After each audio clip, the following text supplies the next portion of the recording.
Welcome to காவிய கதைகள். தெனாலிராமன் அப்படின்ற அவர் பேரை கேட்டாலே நம்ம எல்லாருக்குமே ஞாபகம் வர்றது அவருடைய அறிவாற்றலும் அவருடைய சிந்தனை திறமையை தான்.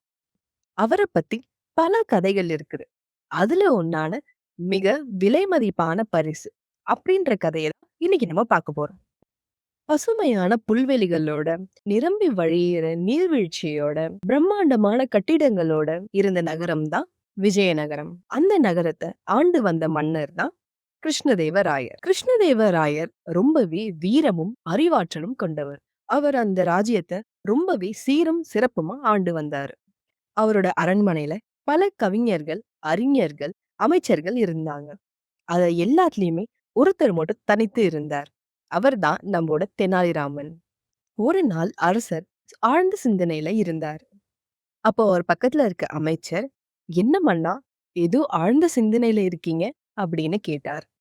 அப்போ அந்த அரசர் ஒரு விசித்திரமான அறிவிப்பை வெளியிட்டாரு. "என்னோட அரண்மனையில இருக்கவங்க எல்லாருடைய அறிவு சிந்தனையும் நான் சோதிக்க விரும்புறேன். நாளைக்கு வரும்போது நீங்க எல்லாருமே ஒரு மிக விலை மதிப்பான பரிசை தான் கொண்டு வரணும் எனக்கு" அப்படின்னு ஒரு அறிக்கையை விட்டாரு. இதை கேட்டு அந்த அரண்மனையில இருந்த எல்லாருமே ரொம்பவே பரவசமானாங்க. நாளைக்கு அரசருக்கு என்ன பரிசு அளிக்கலாம், எது ரொம்ப விலை மதிப்பற்றது அப்படின்னுட்டு எல்லாருமே திட்டம் போட தொடங்குனாங்க. அவ்வளவு பரபரப்பான அந்த அரண்மனையில தெனாலிராமன் ரொம்பவே அமைதியான ஒரு புன்னகையோட இருந்தார்.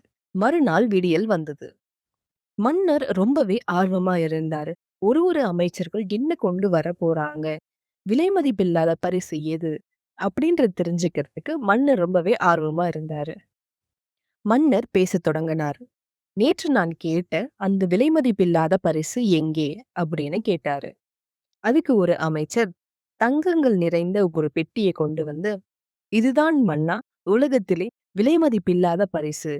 தங்கத்துக்கு நிகர் ஒன்றுமே இல்லை" அப்படின்னு சொன்னாரு. இதை கேட்ட மன்னருக்கு திருப்தியா இல்ல. மற்றொரு அமைச்சர் வந்தாரு. அந்த அமைச்சர் பெட்டிகள் நிறைய வைர ஆபரணங்களை எடுத்துட்டு வந்தாரு. "மன்னா, இதுதான் விலைமதிப்பில்லாத பரிசு" அப்படின்னு சொன்னாரு. இதை கேட்ட மன்னர் அதை ஏத்துக்க மறுத்தாரு. மூன்றாவதா ஒரு அமைச்சர் வந்தாரு. அவரு மிகவும் பழமையான அரிய ஓலைச்சுவடிகளை எடுத்துட்டு வந்தாரு. "மன்னா, இந்த ஓலைச்சுவடிகள் தான் உலகிலே விலைமதிப்பில்லாதது" அப்படின்னு சொன்னாரு. மன்னர் இதை ஏத்துக்கொள்ள மறுத்தாரு. அமைச்சர்கள் எல்லாரும் பேசி முடிச்சதுக்கு அப்புறம் மன்னர் திரும்பி தெனாலிராமன பார்த்தாரு.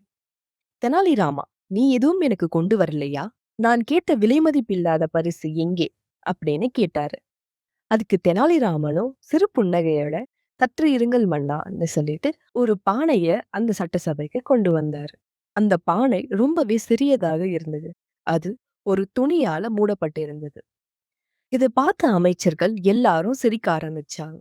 "ஒரு பானை தான் உலகிலே விலை மதிப்பில்லாததா?" அப்படின்னுட்டு எல்லாருமே ஏளனமா சிரிச்சாங்க. ஒருவேளை அந்த பானைக்குள்ள விலை மதிப்பில்லாத ஒன்று வச்சிருப்பாரோ அப்படின்னுட்டு சில பேர் ஆர்வமாவும் பார்த்தாங்க. இதை பார்த்த மன்னர், "தெனாலிராமா, அந்த துணிய விலக்கி அந்த பானைக்குள்ள என்ன இருக்குன்னு காட்டுன்னு" சொன்னாரு. தெனாலிராமனும் அந்த துணிய விலக்குனாரு. அந்த துணிய விலக்குனதும் அங்க இருந்த அமைச்சர்கள் எல்லாருமே சிரிக்க ஆரம்பிச்சாங்க. அந்த பானைக்குள்ள ஒண்ணுமே இல்ல.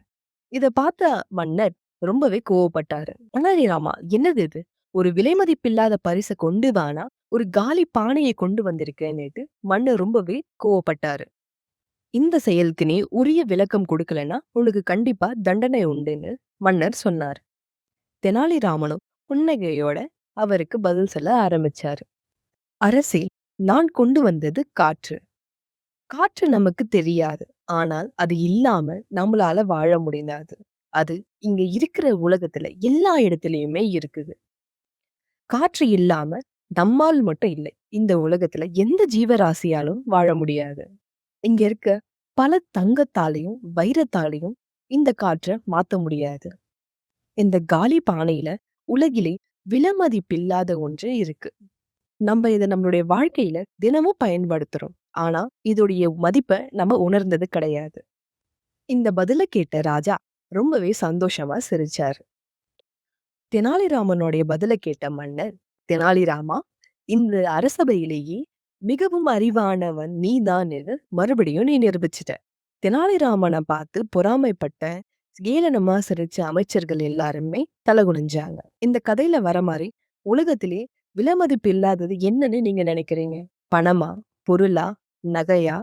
ராஜ்யமா? இல்ல நிலங்களா?